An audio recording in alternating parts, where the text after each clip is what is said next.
genesis for launching the cemetery preservation program really came from two different directions, right? For one, it came from the community, but then also an interest that our students had.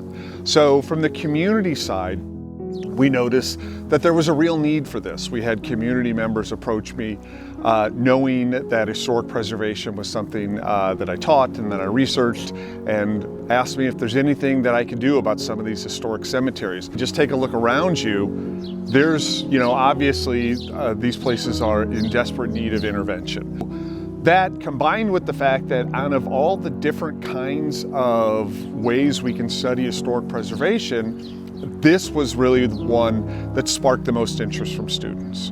So when you put those two together, it kind of seemed like a no-brainer.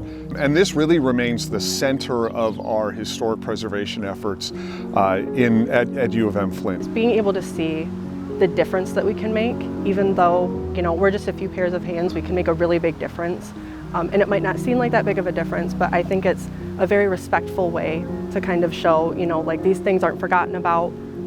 Even though they can be kind of easy to let slip through the cracks and forget about, we're paying attention to them and showing that they aren't forgotten, and we still care about them even if they're hundreds of years old.